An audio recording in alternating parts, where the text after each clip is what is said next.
नमस्कार दोस्तों, मैं नीतीश कुमार ट्रस्ट इंस्टीट्यूट की ओर से पुनः आप लोगों के तैयारी में किसी प्रकार की कोई दिक्कत ना हो, इसके लिए मैं पुनः प्रस्तुत हूँ। खासकर जो विद्यार्थी CUET में इतिहास की को प्रश्नों से थोड़ा भयभीत हैं, उनके कार्य को मैं आसान करने की कोशिश कर रहा हूँ। शायद मेरे द्वारा यह प्रयास आपको पसंद आए और मैं दोस्तों आप लोगों से एक विनम्र प्रार्थना करता हूं कि इस चैनल को ज़रूर सब्सक्राइब करें और लोगों के बीच फैलाएं, क्योंकि आपके इस प्रयास से मुझे भी मोटिवेशन मिलता है और मुझे और काम करने का मन करता है। आगे आपका बहुमूल्य समय बर्बाद ना करते हुए मैं पुनः सीधे प्रश्नों पर आ रहा हूं। पहला क्वेश्चन है, जेम्स प्रिंसेप किस कंपनी के अधिकारी थे? जेम्स प्रिंसेप किस कंपनी के अधिकारी थे? कंपनी द इंड ओरिएंटल, एस्तादो द इंडिया, East India company, United East India company of Netherland. तो दोस्तों इसमें आंसर होगा ईस्ट इंडिया कंपनी। ठीक है, James Prinsep east India company के कर्मचारी थे।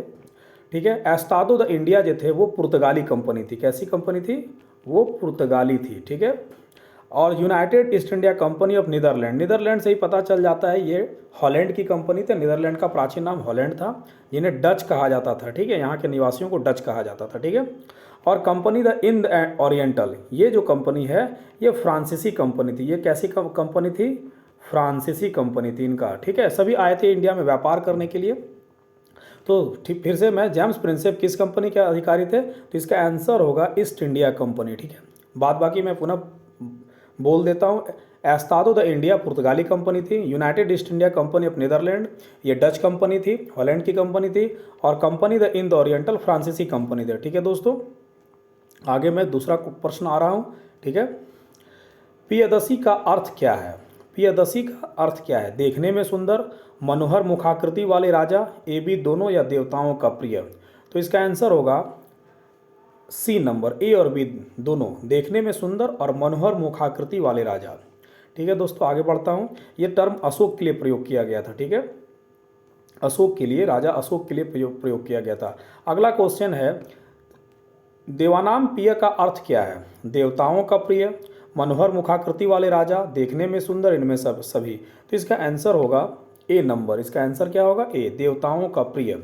ठीक है, ये भी अशोक के लिए प्रयोग किया गया है। अगला क्वेश्चन देखता हूं दोस्तों। भारतीय अभिलेख विज्ञान में किस दशक में एक उल्लेखनीय प्रगति हुई? 1930 के दशक में, 1920 के दशक में, 1940 के दशक में, 1950 के दशक में। तो दोस्तों इसका आंसर होगा ए नंबर, 1930 के दशक में एक उल्लेखनीय प्रगति हुई, क्योंकि इस दशक में जेम्स प्रिंसेप ने अशोक के अभिलेखों को पढ़ लिया था। ठीक है दोस्तों, मैं बार बार आप लोगों को कह रहा हूँ कि मेरे सारे क्वेश्चन NCERT बुक से हैं। ठीक है, और कोशिश करता हूँ कि आपको पूरे बुक पढ़ने में उतना समय अभी नहीं है, क्योंकि CUET का एग्ज़ाम नज़दीक है। तो कोशिश कर रहा हूँ कि आपकी तैयारी जल्द से जल्द हो जाए। अगला क्वेश्चन देख रहा हूँ दोस्तों। भारतीय अभिलेख विज्ञान में किसे उल्लेखनीय प्रगति का श्रेय दिया जाता है? James Prinsep, John Marshall, Alexander Cunningham और जॉन व्हीलर। तो इसका आंसर होगा जेम्स प्रिंसेप को, जेम्स प्रिंसेप। ठीक है, अगला क्वेश्चन देखता हूँ। 1837-38 में इन्होंने अपने अशोक के अभिलेख को पढ़ लिया था। दोस्तों मैक्सिमम बुक में 1837 लिया हुआ है। ठीक है, अशोक के अभिलेखों की पढ़ने की तिथि दी है अधिकतर बुकों में 1837 में, लेकिन NCERT बुक दिया है 1838 में। ठीक है, मैं दोनों फैक्ट आपको बता दे रहा हूँ। ठीक है, 1837 और 1838, NCERT बुक दे रहा है 1838, जबकि बड़े बड़े बुक 1837 बताते हैं। ठीक है, अगला क्वेश्चन देखता हूँ। जेम्स प्रिंसेप ने किस लिपि का अर्थ निकाला है? ब्राह्मी लिपि। जेम्स प्रिंसेप ने किस लिपि का अर्थ निकाला है? ब्राह्मी लिपि, खरोष्टी लिपि, एबीदूनी या यूनानी लिपि? तो उन्होंने ब्राह्मी लिपि, ठीक है, ब्राह्मी लिपि का अर्थ निकाला था। ठीक है, ब्राह्मी और खरोष्टी दोनों लिपि को उन्होंने पढ़ लिया था। अगला क्वेश्चन, इसलिए इसका आंसर होगा ए और बी दोनों। भारत इतिहास में किस काल को एक परिवर्तन काल माना जाता है? ठीक है, 5वीं शताब्दी ईसा पूर्व, 6ठी शताब्दी ईसा पूर्व, 7वीं शताब्दी ईसा पूर्व, 4थी शताब्दी ईसा पूर्व। ठीक है, तो इसका आंसर होगा बी नंबर, 6ठी शताब्दी ईसा पूर्व को एक परिवर्तन काल, महान परिवर्तन काल के रूप में इसको जाना जाता है। अगला क्वेश्चन, किस काल को आरंभिक राज्यों, नगरों, लोहे के बढ़ते प्रयोग और सिक्कों के विकास के साथ जोड़ा जाता है? छठी शताब्दी ईसा पूर्व, 5वीं शताब्दी ईसा पूर्व, 3री शताब्दी ईसा पूर्व, प्रथम शताब्दी ईसा पूर्व। तो इसका आंसर होगा ए नंबर, छठी शताब्दी ईसा पूर्व ये। ठीक है, अगला क्वेश्चन, किस काल में बौद्ध और जैन जैसे दार्शनिक विचारधाराओं का जन्म हुआ? तो इसका क्या आंसर होगा? छठी शताब्दी ईसा पूर्व, 5वीं शताब्दी ईसा पूर्व, 3री शताब्दी ईसा पूर्व या 4थी शताब्दी ईसा पूर्व?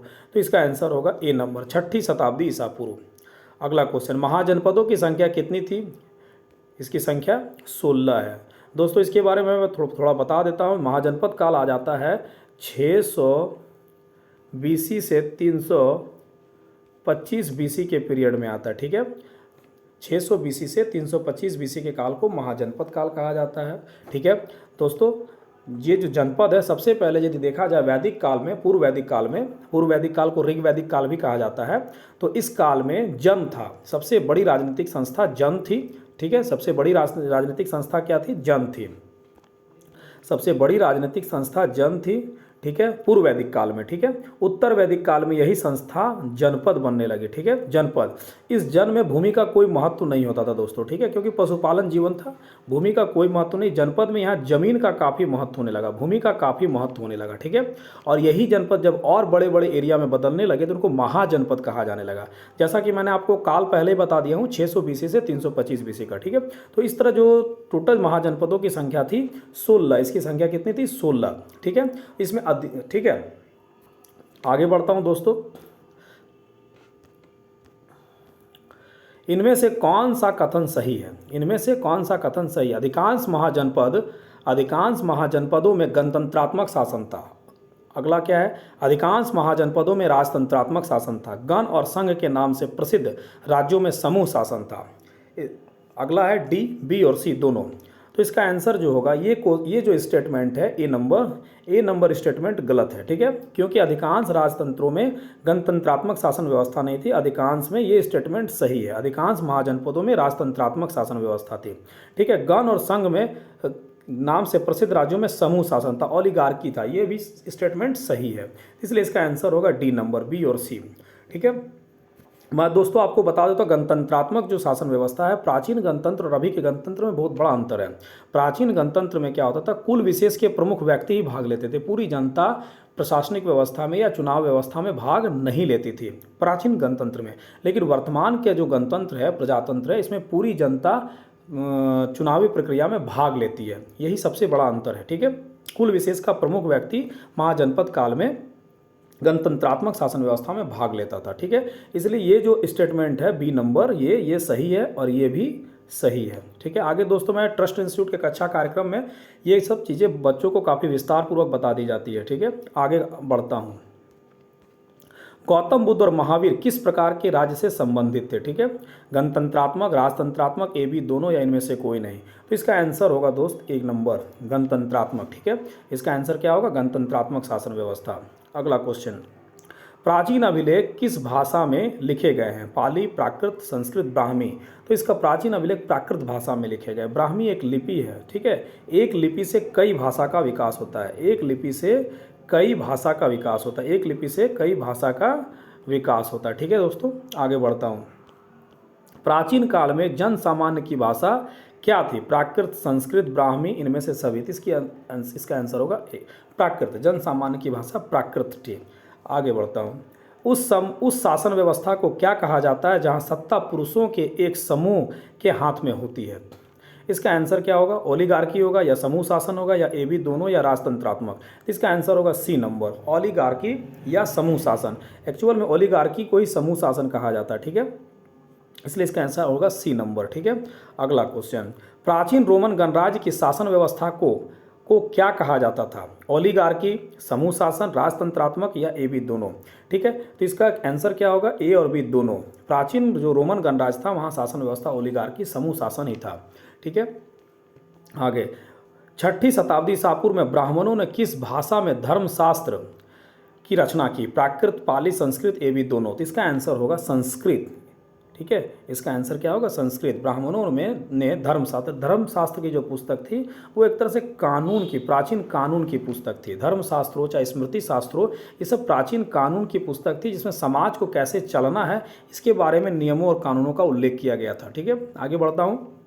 राजगीर को प्राकृत भाषा में क्या कहा जाता था? राजगाह, राजाओं का घर, ये भी दोनों, या राजगृह। ठीक है, राजगीर को प्राकृत भाषा में राजगाह कहा जाता था। ठीक है, राजगाह, इसका शाब्दिक अर्थ होता था राजाओं का घर। इसका अर्थ क्या होता था? राजाओं का घर। इसलिए, लेकिन यहाँ जो कि प्राकृत भाषा में क्या कहा जाता था? प्राकृत भाषा में राजगाह कहा जाता था। ठीक है, अगला क्वेश्चन, किस सदी में पाटलिपुत्र को राजधानी बनाया गया? 4वीं शताब्दी ईसा पूर्व, 5वीं शताब्दी ईसा पूर्व, 6ठी शताब्दी ईसा पूर्व, 7वीं शताब्दी ईसा पूर्व।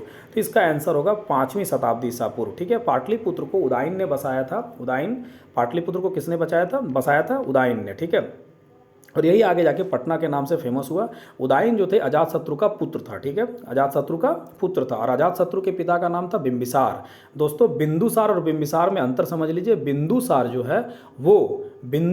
है वो चंद्रगुप्त मौर्य का पुत्र हुआ, और बिंबिसार हर्यक वंश का राजा हुआ। ठीक है, आगे पाटलिपुत्र को राजधानी किसने बनाया था? तो ये पाटलिपुत्र किस सदी में पाटलिपुत्र राजधानी बना था? तो 5वीं शताब्दी ईसा पूर्व।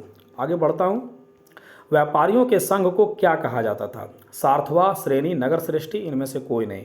तो व्यापारियों के संघ को श्रेणी कहा जाता था। व्यापारियों के संघ को क्या कहा था? श्रेणी। सार्थवा जो होता था संघ का, वो नेता होता था। ठीक है, नेतृत्व करने वाला। और नगर श्रेष्ठी जो होता वो नगर के व्यापारियों का हेड होता था वो। ठीक है, अगला क्वेश्चन, तमिलकम, ये पूरा एक वर्ड है दोस्तों, थोड़ा सा मिस्टेक हुआ है यहाँ पर।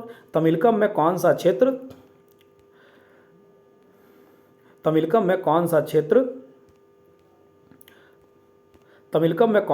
शामिल था? तमिलनाडु, आंध्र प्रदेश, केरल के कुछ हिस्से, या इनमें से सभी? तो इसका आंसर होगा इनमें से सभी। सारे क्वेश्चन एनसीईआरटी से हैं दोस्तों, इसलिए हमें नहीं लगता कि आप लोगों को किसी प्रकार की कोई दिक्कत होनी चाहिए। शक किस मूल के थे? यूनानी मूल के, मध्य एशियाई मूल के, भारतीय मूल के, या मंगोलियन? तो इसका आंसर होगा मध्य एशियाई मूल के। शक जो थे वो मध्य एशियाई मूल के थे। ठीक है, शक शासक। और भारत में एक प्रसिद्ध शक शासक कौन थे? रुद्रदामन। शक शासक रुद्रदामन। इस पर फिल्म भी बनी है दोस्तों, देख सकते हैं। ठीक है, अगला क्वेश्चन, सातवाहन किस क्षेत्र पर शासन करते थे? सातवाहन किस क्षेत्र पर शासन करते थे? मध्य भारत, पश्चिम भारत, पूर्वी भारत, या ए बी दोनों? तो इसका आंसर होगा ए बी दोनों। ठीक है, मध्य भारत और पश्चिम भारत पर सातवाहन शासन करते थे। सातवाहन वंश का संस्थापक कौन था दोस्तों? सिमुक। ठीक है, सिमुक, सातवाहन वंश का संस्थापक सिमुक। और इस वंश का सबसे प्रतापी शासक बोला जाए तो गौतमी पुत्र सातकर्णी। कौन था? गौतमी पुत्र सातकर्णी। इससे आगे भी इस अगले शायद वीडियो में मैंने इसके बारे में चर्चा किया हुआ हूँ, और उसे डाला हुआ क्वेश्चन भी है। तो सातवाहन जो है इनका शासक कौन था? सिमुक वंश का संस्थापक, और इसका सबसे महत्वपूर्ण शासक गौतमी पुत्र सातकर्णी था। ठीक है, आगे बढ़ता हूँ दोस्तों, मौर्य साम्राज्य कितने सालों तक चला? मौर्य साम्राज्य कितने सालों? 150, 200 साल, 300 साल, 100 साल? तो इसका आंसर होगा 150 साल।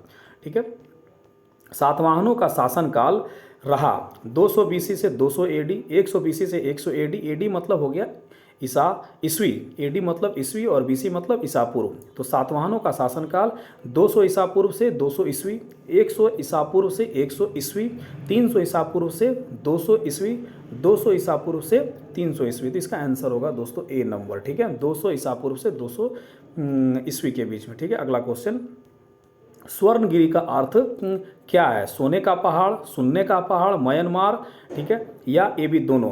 ठीक है, तो इसका आंसर होगा ए नंबर, सोने का पहाड़। स्वर्णगिरी का अर्थ क्या है? सोने का पहाड़। ठीक है, स्वर्णगिरी किस राज्य में है? स्वर्णगिरी किस राज्य में? आंध्र प्रदेश, तमिलनाडु, केरल और या कर्नाटक? तो इसका आंसर होगा कर्नाटक। स्वर्णगिरी कर्नाटक में है। ठीक है, मगध की राजधानी रही राजगाह, पाटलिपुत्र, गिरिविजय, इनमें से सभी? इसका आंसर होगा सभी। ये पाटलिपुत्र की सभी राजधानियों का ही नाम है। अगला क्वेश्चन, अशोक के अधिकांश अभिलेख किस भाषा में है? ठीक है, अशोक के अधिकांश अभिलेख किस भाषा में? प्राकृत भाषा में, पाली भाषा में, संस्कृत में, अपभ्रंश में? इसका अधिकांश अभिलेख जो है वो प्राकृत भाषा में है। ठीक है, अगला क्वेश्चन,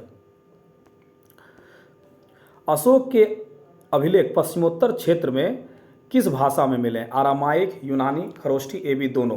तो अशोक के पश्चिमोत्तर क्षेत्र में जो अभिलेख है वो आरामाइक और यूनानी भाषा में मिले। तो इसका आंसर होगा डी नंबर, ए और बी। खरोष्ठी एक लिपि का नाम है। खरोष्ठी क्या है? एक लिपि है। ठीक है, खरोष्ठी एक लिपि है। ठीक है, अगला क्वेश्चन, अशोक के पश्चिमोत्तर क्षेत्र के कुछ अभिलेख किस लिपि में मिले हैं? ठीक है, ब्राह्मी, खरोष्टी, अरामाइक या इनमें से कोई नहीं। तो इसके कुछ अभिलेख खरोष्टी में मिले हैं। ठीक है, किस लिपि में मिले हैं? किस लिपि में? खरोष्टी लिपि में। ठीक है, किस लिपि में मिले हैं? खरोष्टी लिपि में। कहाँ? कुछ अभिलेख। दोस्तों यहाँ वर्ड पर गौर कीजिएगा, कुछ अभिलेख, सारे की बात नहीं कर रहा, कुछ अभिलेख पश्चिमोत्तर क्षेत्र में। अगला क्वेश्चन, आरामाइक और यूनानी लिपि का प्रयोग, आरामाइक और यूनानी लिपि का प्रयोग कहाँ के अभिलेखों में, कहाँ के अभिलेखों में किया गया है? ठीक है, पाकिस्तान, अफगानिस्तान, दक्षिण भारत या इनमें से सभी। इसका आंसर होगा अफगानिस्तान। इसका आंसर क्या होगा दोस्त? अफगानिस्तान। अगला क्वेश्चन, पश्चिमोत्तर क्षेत्र में चंद्रगुप्त मौर्य का शासन कहाँ तक फैला था? अफगानिस्तान, बलूचिस्तान, ए बी दोनों, या पंजाब और सिंध। तो इसका आंसर होगा ए बी दोनों।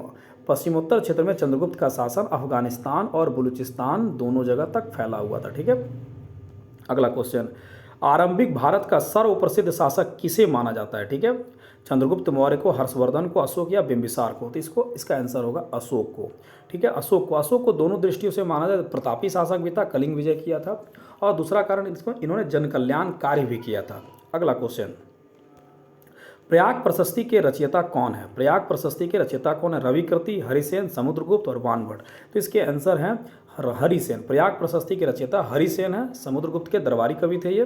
ठीक है, अगला क्वेश्चन, समुद्रगुप्त का राजकवि कौन है? समुद्रगुप्त का राजकवि कौन? जैसा मैंने अभी जस्ट क्वेश्चन में बोला था, तो इसका आंसर होगा समुद्रगुप्त का राजकवि कौन होगा? वानभट्ट होगा, हरिसेन होगा, रविकृति या सूर्यसेन होगा। ठीक है, तो इसका आंसर होगा हरिसेन। वानभट्ट हर्षवर्धन के राजकवि थे। ठीक है, और रविकृति जो है, रविकृति शायद दोस्त मैं भूल रहा हूँ। अगला क्वेश्चन देखता हूँ, हरिसेन किस अभिलेख के रचयिता हैं? हरिसेन किस अभिलेख के रचयिता हैं? प्रयाग प्रशस्ति, इलाहाबाद के स्तंभ लेख, जूनागढ़ अभिलेख और ए बी दोनों। तो हरिसेन किस अभिलेख के रचयिता हैं? प्रयाग प्रशस्ति, इलाहाबाद लेख, जूनागढ़ या ए बी दोनों। तो इसका आंसर होगा डी नंबर। ठीक है, इसका आंसर होगा क्या दोस्त? इसका आंसर क्वेश्चन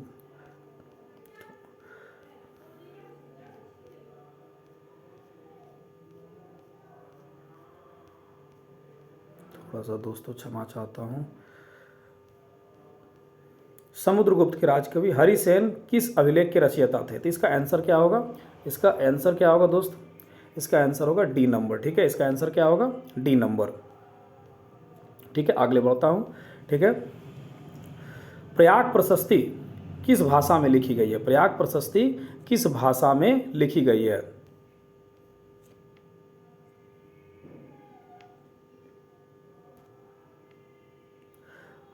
प्रयाग प्रशस्ति किस भाषा में लिखी गई? प्राकृत भाषा, पाली भाषा, संस्कृत भाषा या अपभ्रंश भाषा। ठीक है दोस्तों, प्रयाग प्रशस्ति किस भाषा में लिखी गई है? तो ये संस्कृत भाषा में लिखी गई है। किस भाषा में लिखी गई है?